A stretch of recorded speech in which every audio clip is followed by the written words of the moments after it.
last week, a new toy, a new challenge entered into the Walters home. So we call this the Duncan Torch. If you haven't seen this fabulous contraption has 4 challenges of hand and eye coordination. So the first challenge is to try to get it to land on the left side. So it's kind of like the old toy, you pop it. Oh! That was a miracle. All intentional, praise the Lord. Close the service. But that's the easy side, okay? So on the left side, that will definitely not happen in a second service. Use the first video on the website. And then the right side over here is just a hair smaller than that side. The same, that's why it's incredibly difficult. Pull it off! So it's not incredibly difficult. You can see though, after a while you can get it, okay? So that's 1 and 2, challenge 1 and 2. Challenge number 3 is to land on the bottom. It's a little bit harder, you got a little bit less cord, and the little hole's just a little bit smaller. You can work with it, you can get it. Challenge number 4 though, within this ball and string, there is 1 hole, and there's 1 spike. And so you're supposed to flip that thing around and get to land somehow on this amazing spike. So we started looking at this, and in my mind I'm thinking about the chances of actually this working. And so we know that the left side, that's pretty easy, we can get that done. So we're working on the second right side, we got that one. We got the bottom side down, we can do it okay after a few minutes.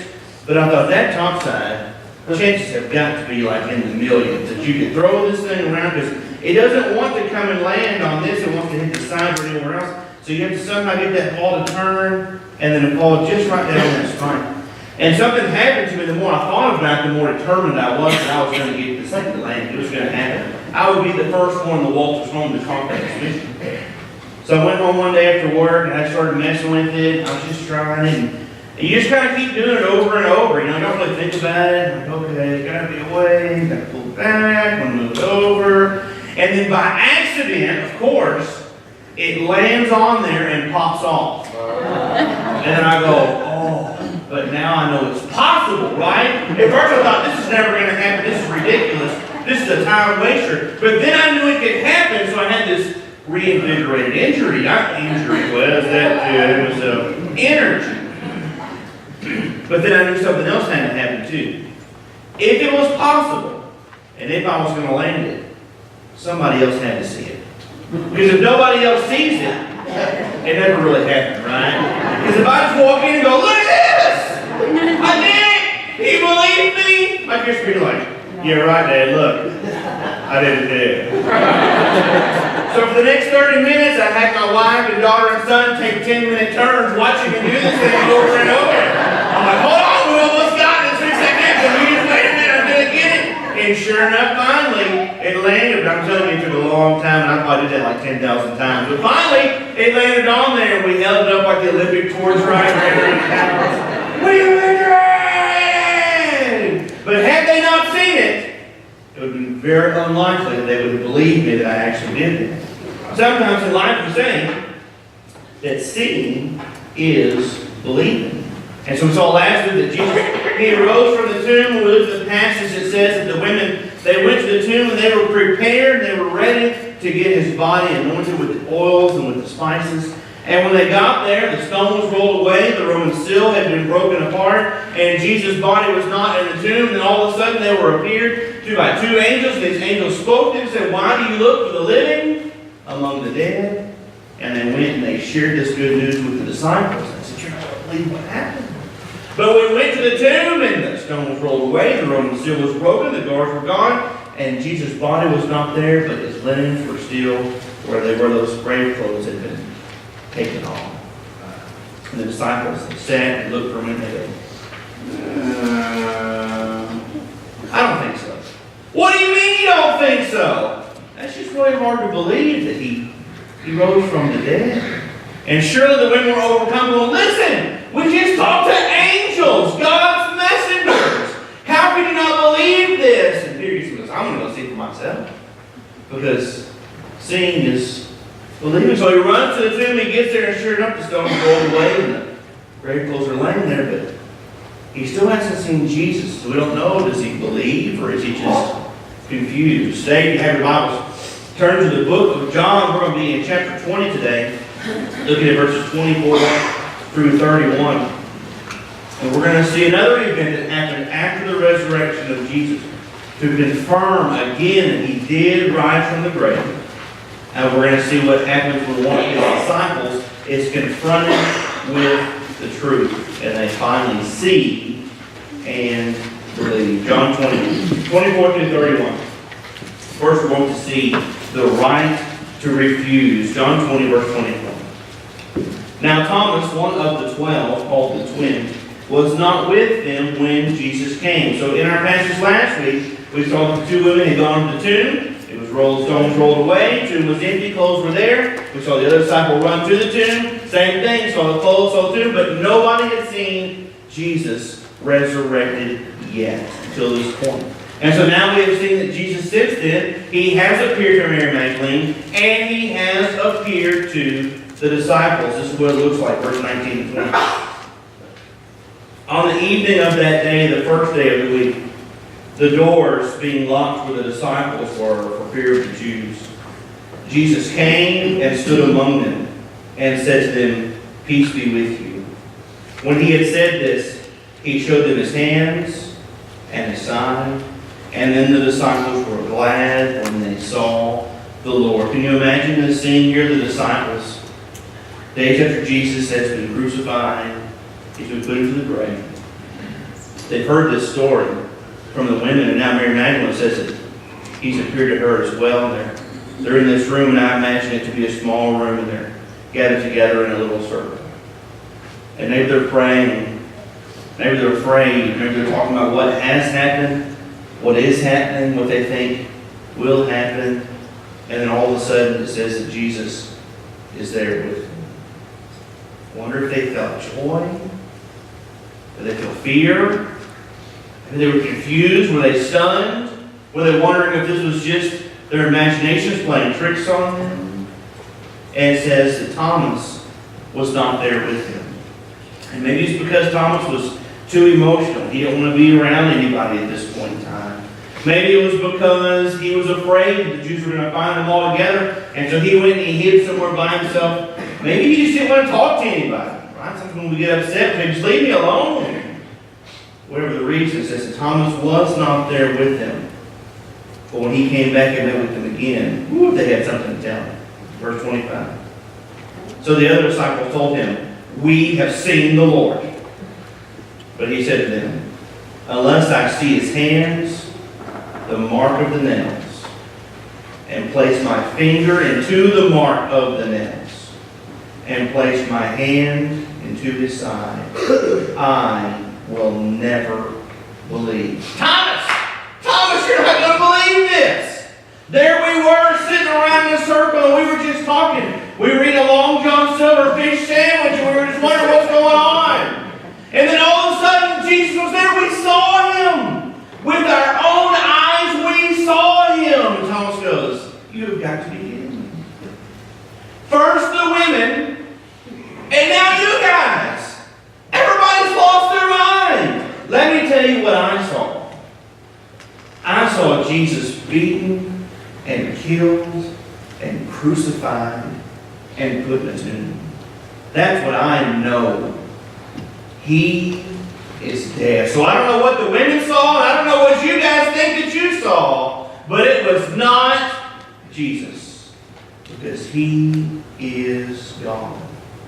And there is nothing you can say, and there's nothing you can do to convince me otherwise. Because unless I see him with these eyes, unless I stick my finger in the holes in his hand and put my hand on the hole in his side, I will never believe.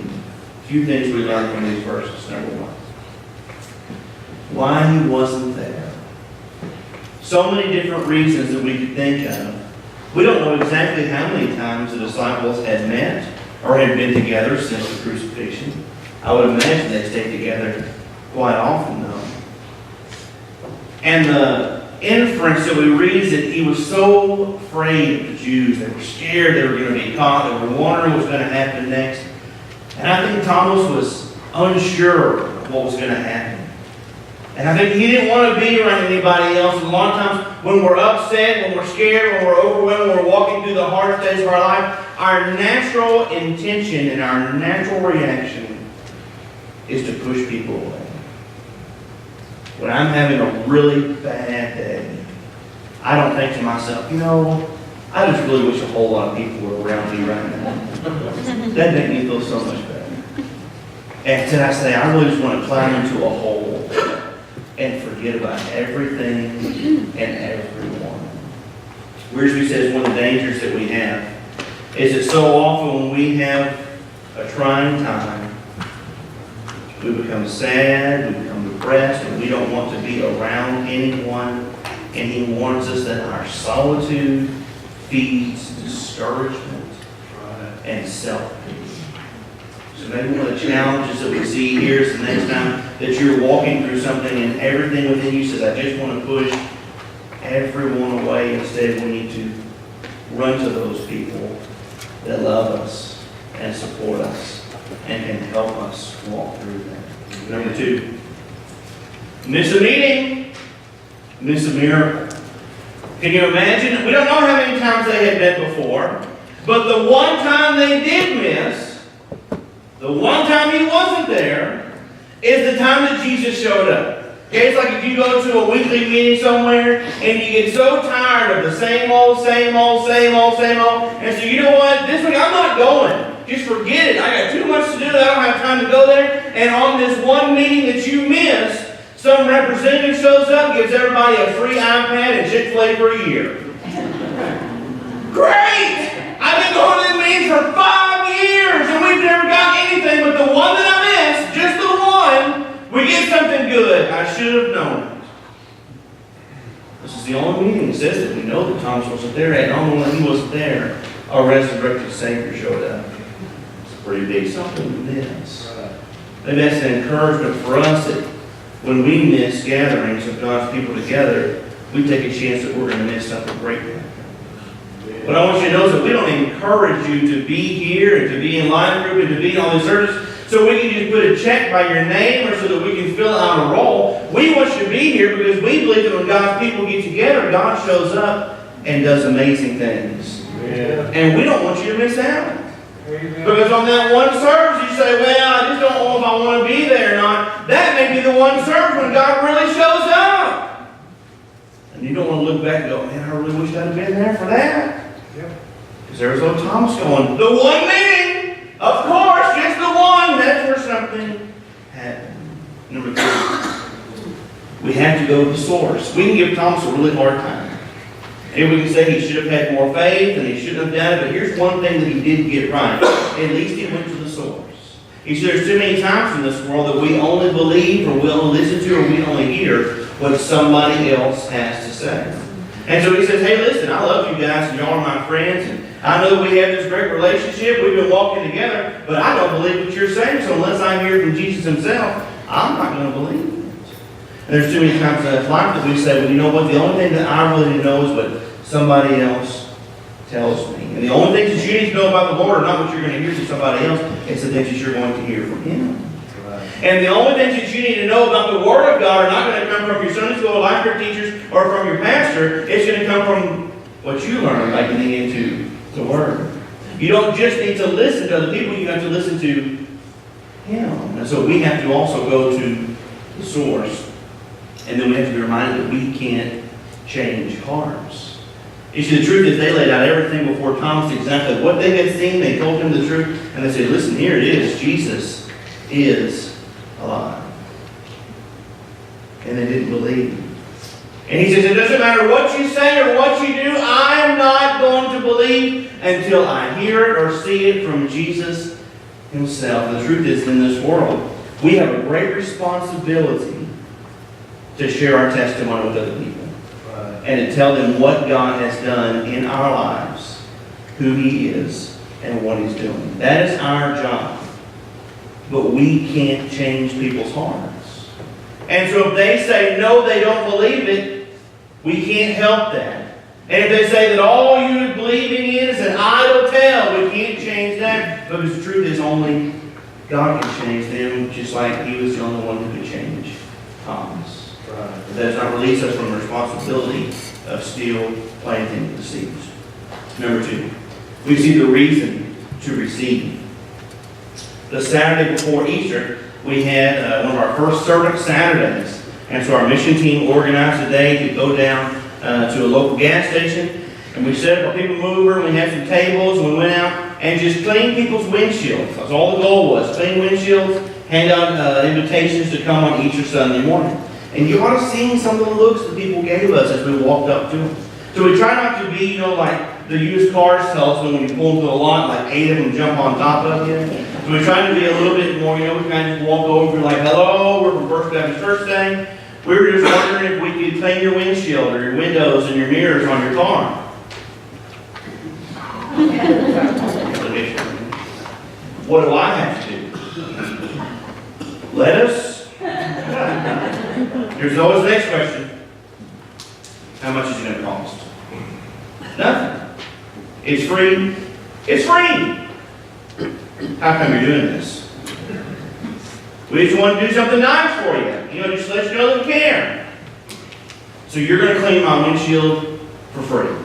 Yes. Go for it! Do it! Get the back one too. Here, I'll open up the doors. You get the inside. They needed a reason. They needed to know that something wasn't going to be required from them. In the world today, you don't get free stuff unless there's something to come with it, right? There's an obligation, there's a requirement, there's always a catch. And so we say, listen, we just want to clean your windshield. What do I have to do? Nothing? How much is it going to cost? Not a penny. Okay, I'm ready. We have some coffee and water over here. What'd you do to it? Nothing? Would you like some? How much does it cost?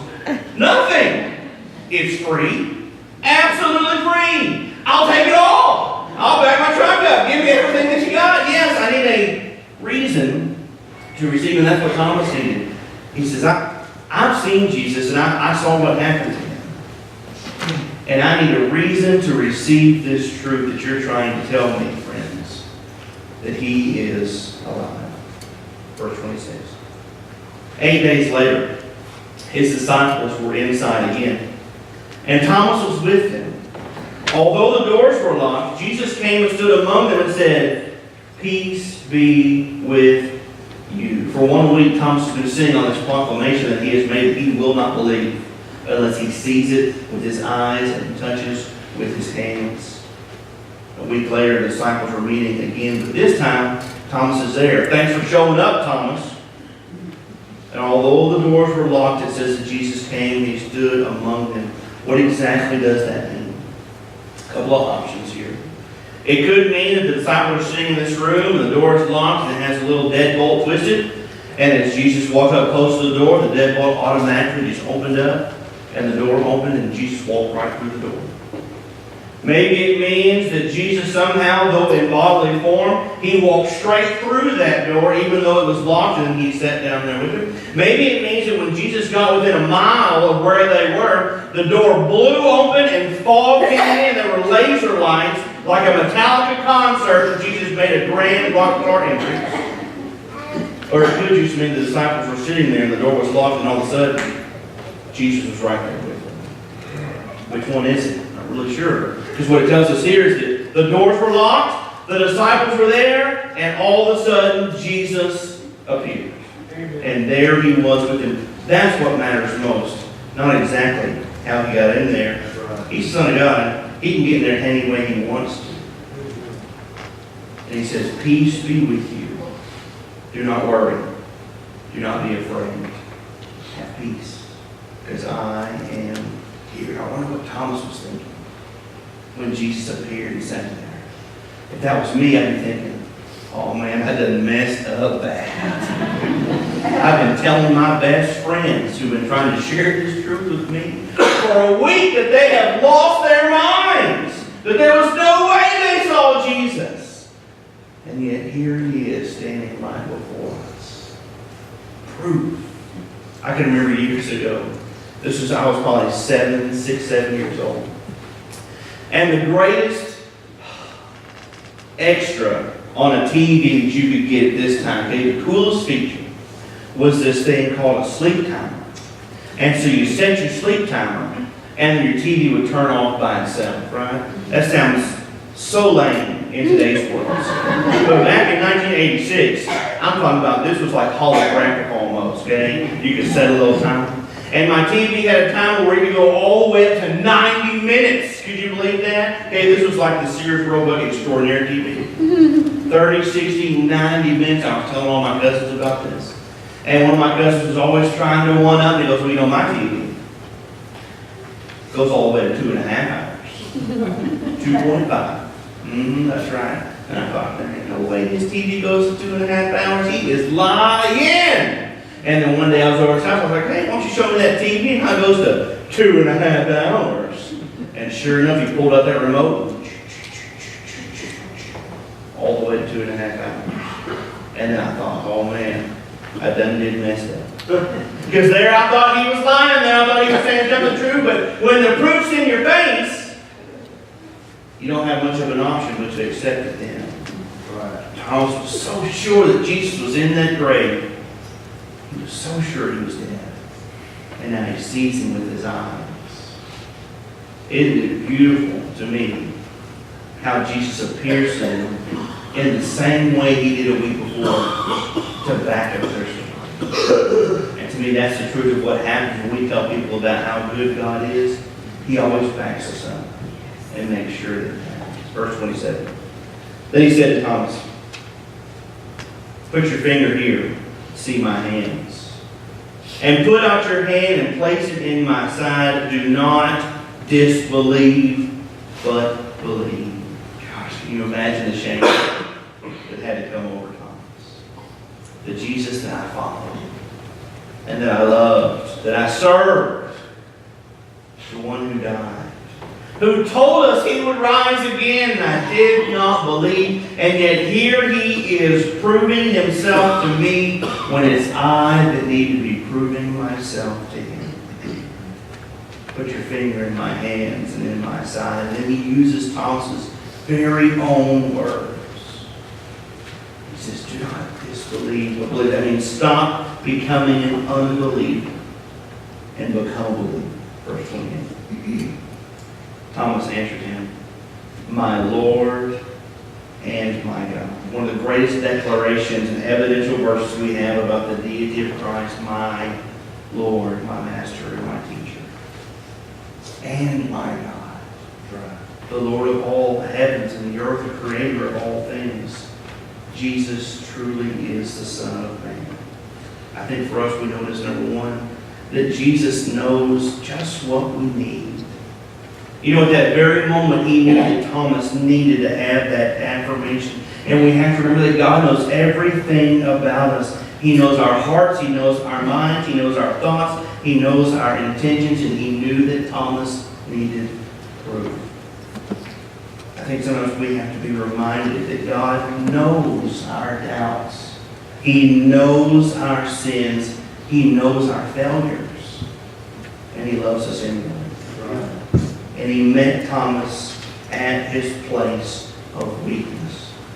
2 Timothy 2:13 says, if we are faithless, he remains faithful. He granted Gideon his test of faith, and now he shows Thomas exactly what he needs, and God will do the same for you. When you need that extra assurance, God will give it to you. Because he wants you to know that his promises are true. That doesn't mean that we walk around this life going, okay, Lord, I know that I have to go right or left here. So I'm just going to close my eyes. I'm going to wait for you to put a big red arrow on the ground and let it be blinking with halogen lights so that I can know exactly which way to go. And I'm going to sit here and do nothing until you show me. That's not what it means to know that God's promises are true. What it means is that we spend time with him and we listen. And we love, and we trust, and we obey. To have faith means that we know that when we're afraid, God will give us just what we need, and that's holy boldness. When we are unsure, he'll give us clarity. When we are angry, he can give us peace. When we are confused, he can give us assurance. He knows what we need before we need it. He promises to provide. And then when we see that truth, right before us, we'll have a moment of clarity just like Thomas did. I think the last thing about this verse that speaks to me is that Jesus' words were, "Peace be with you." That has two meanings for us. Number one, that was something that Jesus said to them. And so when he spoke those words, they knew it was him. And the words itself are just, peace is what comes when I am here with you. And so many times that's exactly what we need, is to get into the place to where we can hear our Father's voice. And that helps us know everything is going to be okay when he whispers in our ear, peace be with you. Number 3. We see the road to regret, verse 29. Jesus said to him, "Have you believed because you have seen me? Blessed are those who have not seen and yet have believed." Jesus, the master teacher, he takes this opportunity. He says, "I want to teach this moment to you, Thomas, and to all the disciples and all those who will read these words. Have you believed? Have I proved to you who I really am? Well, then let me tell you this, blessed are you, but oh, blessed are those who have not seen and yet still believe." Verse 30. Now Jesus did many other signs in the presence of the disciples, which are not written in this book. But these are written so that you may believe that Jesus is the Christ, the Son of God, and that by believing you may have life in his name. He says, I want you to know that you are blessed, because you have seen the risen Savior with your very own eyes, but there will be many who will not be able to see this, generation after generation after generation. But just because they don't see the Savior in the flesh does not mean that they cannot or will not believe. 1 Peter 1 says, though you have not seen him, you love him. Though you do not now see him, you believe in him, and rejoice with joy that is inexpressible, filled with glory, obtaining the outcome of your faith, the salvation of your soul. Romans 10:17. So faith comes from hearing, and hearing through the word of Christ. And the content of John's gospel is all about pointing the world back to Jesus Christ. He says there's a lot of signs and there's a lot of works that have been done that are not written in this book, because the books of all the papers in all the world could not contain all the things that Jesus did in his ministry. But these signs and these wonders and these works that are written about in this book are to point you to the fact that he is God in flesh. Amen. He is divine in power and nature. It's to help you see the response of those who believe and to help you know what new life in Christ looks like. It's not about believing in the miracles, it's about believing in the miracle work. Spurgeon says, the blessedness, oh, the blessedness that can be reached by all of us who believe in Christ. Those who lived in this world before Christ came saw his day by faith, and they were blessed. Those who lived in his day and saw him in the flesh and trusted in him, they were blessed. But we who cannot see him, yet believe in him, are the most blessed of them all. The truth that we learn today is that we all have the right to refuse. God does not force us to believe. He gives us a choice. But then he also gives us a reason to receive. He gives us his word. He gives us his love. He gives us his comfort. He gives us his spirit. He meets us where we are so that the truth is made known. And we can believe in who he is and what he has done. But sometimes we take the road to regret. And it's a road that allows our doubts or our unbelief to lead us to a place where we miss out on some of the greatest opportunities and blessings of this life and eternity. So I wonder, how is God calling you to step out in faith today? Because remember, blessed are those who have not seen yet believe. Lord, today, we pray that the truth of these words be upon our hearts and upon our minds. Lord, that we could see this. Jesus appeared to his disciples, and Thomas was not there. He had so many doubts, so many questions, because he couldn't see it for himself. Lord, I wonder who here in this place today has doubts or questions because they haven't seen you for who you really are. Lord, and yet when Thomas was convicted with the truth and the facts, what a heart change that he had. What a transformation. To go from a man who says, never will I believe unless I touch and see for myself, to a man who proclaims, this truly is God in flesh.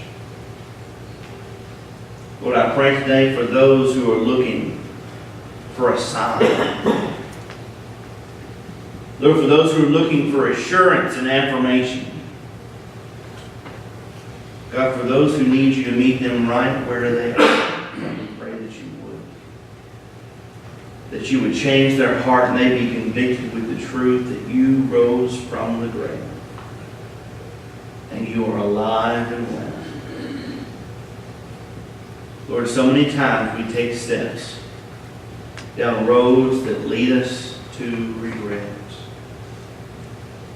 But God, it is our responsibility that when we see that we are on the wrong path, for us to repent, which means to turn around and get back on the right track.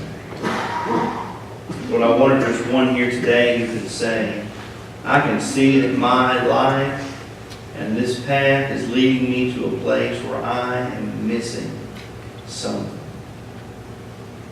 God, show them today what they are missing. God, help guide them back to the path of righteousness. Lord, we choose to trust and we choose to obey. And God, that we pray when we can't see the future, we can't see what is going to happen next. God, when we don't know where our next step is going to come from, Lord, help us to be a people who do not have to see, but still believe. Lord, we pray these things in Jesus' name.